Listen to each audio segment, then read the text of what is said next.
guys doing? Eric here. Today is Sunday, October 29th, 2017. Beautiful morning up here in Gilpin County. A little breeze blowing. But anyways, what's going on this week? Well, not a lot. I mean, I've been doing been watching quite a bit of videos on the court system, you know, because something I've been interested in ever since I got in trouble last time. And I kind of had this feeling that the lawyer that I hired was not really having my best interest at heart. So yeah, so this is what happened, you know. I got in trouble. I got charged with harassment for basically yelling at a person. That's all I did was yell at a person. You know, I never threatened their life or anything. But he called the cops on me and I ended up getting charged with harassment. And so I went and I got arrested that night, and I went to jail.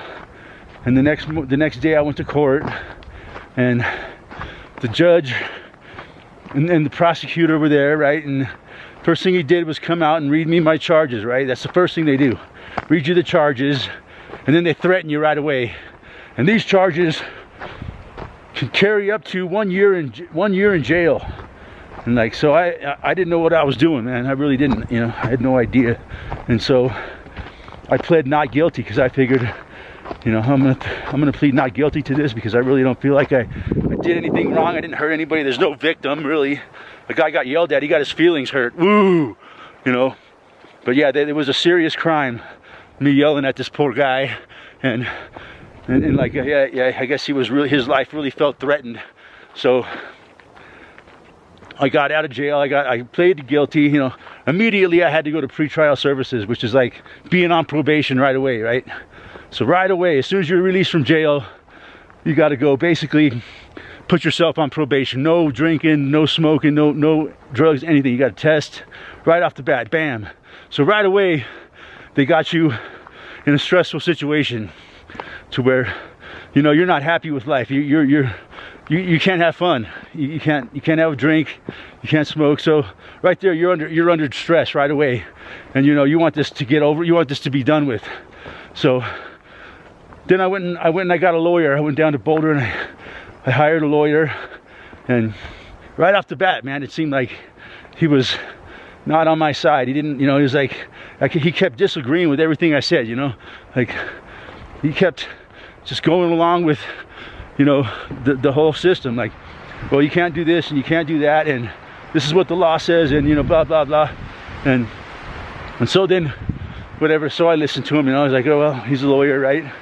And so we went in to court, and obviously went through the whole court case. You know, he made a deal with the DA for me to plead guilty, and I was railroaded through the court like an idiot, and I ended up getting a year's probation. You know, after like 3 or 4 months it took. Well, I got arrested in November, early November, and it was the end of January when I finally got sentenced to a year probation. And so, but I just wanted to get it over with by that point because I was on probation already, and so I was willing to, you know, and I knew I was going to get a year's probation, so I just wanted to get the clock ticking so that I could get it over with. And that's how they do it, man. That's how they railroad the average person through the court system and play right along with their game. And the average person just does it without even thinking, you know, because it's all set up. Any lawyer, it turns out, any licensed lawyer doesn't have your best interest at heart. So anyways, that's my story, just to give you a background of what's going on. And then, so I had to do my year's probation. It was fucking the worst year of my life. Well, one of the worst years. It was hell. And so, yeah, now so recently, I came across this guy named Robbie Estabrook, who is just a genius at handling police and the courts.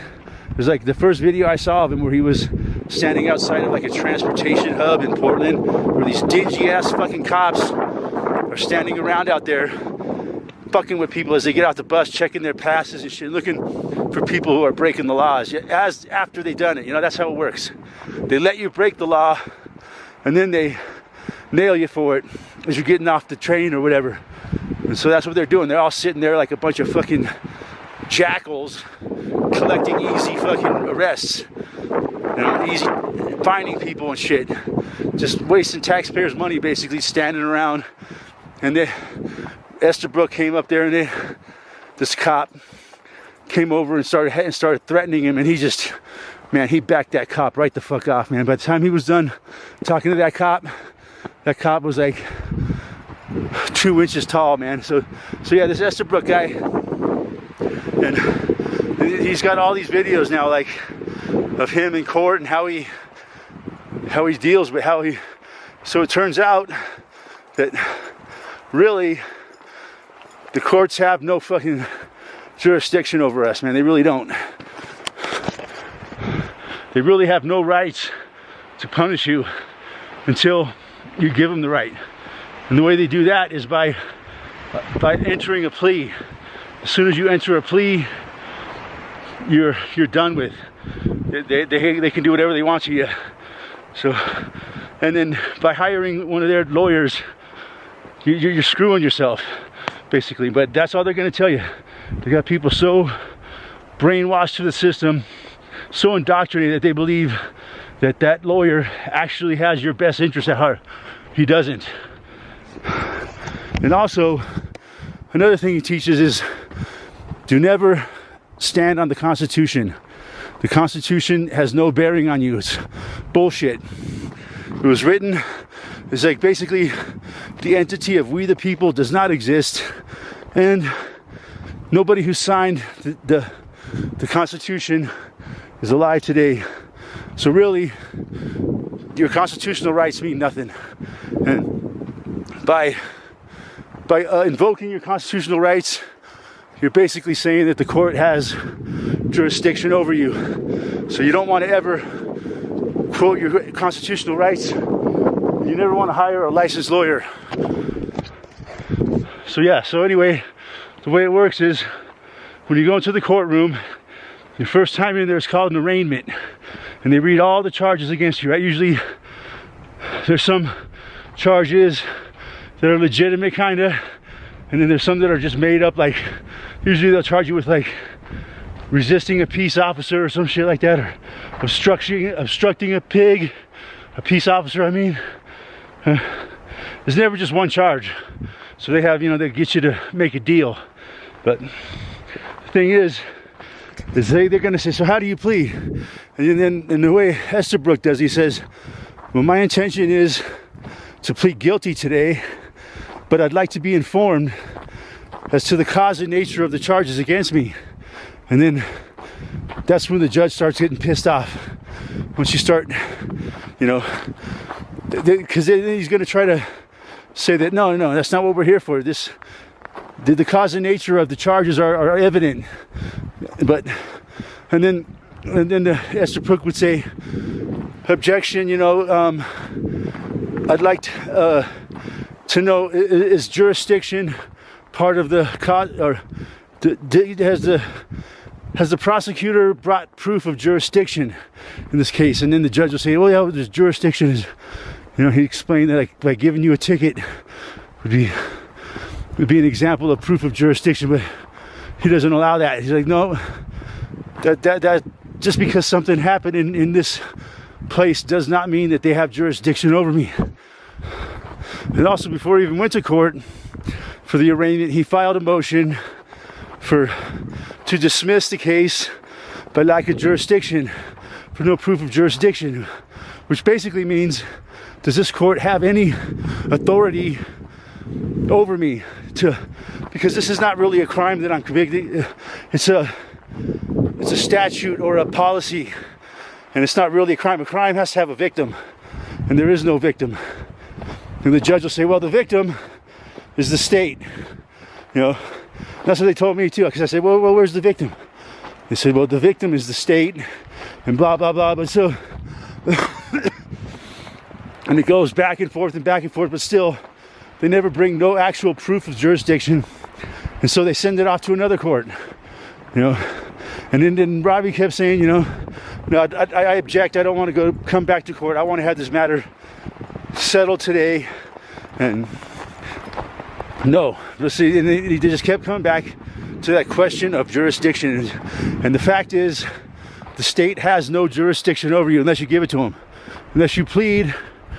Once you enter a plea, then bam, they have jurisdiction. But if you don't plead and you want to clarify, you say, I need clarification of the charges, and then you ask them, do I have the right to a fair and meaningful hearing? And then if they say yes, and you say, do I have a right? Am I presumed innocent? Yes, of course you're presumed. Am I presumed innocent of jurisdiction? And then the judge will be like, oh shit, here you go again. And they just keep going back around and around and around. And then the judge will start getting pissed off and, sir, we're not going to go back into this. I already told you we have jurisdiction and blah, blah. I'm going to find you in contempt of court. And the bailiff. And then they come into what's called the gun in the room, where the judge threatens you with violence, basically, to throw you in a cage. That even still, that's not going to work for him. But anyways, yeah, it's pretty fucking interesting, man, what this court is, man. It's really a fiction, man. It's all based on you incriminating yourself, and they really have no power, but they trick people. 99% of the time, they trick every person that goes into their courtroom into incriminating themselves. I just find it fascinating. I'm learning this. You know, it's got to be dangerous trying to do this in court, you know, because if you're not successful, they will railroad your ass. And because you stood up for your rights, they don't like that, man. They're like spoiled children that always get their way. And when a person stands up for their rights and challenges them, they tend to want to punish you as much as they possibly can instead of, you know, giving you a break. So anyway, I'm going to find out more about this shit, and I should be making more videos on this kangaroo court system in the future because I find it quite fascinating. Anyway, thanks for watching. We'll talk to you guys soon. It's kind of funny though, because, you know, in our court system, the judge is supposed to be fair and impartial, right? He's supposed to represent nobody, but really his job is to get you to enter a plea, give up your rights, and make sure that you hire an attorney. That's what he wants to make sure you do, so that you're fucked all the way around when you go to trial, and you're basically just a lamb brought up for the slaughter of the lions. That's what the judge is there to do for you.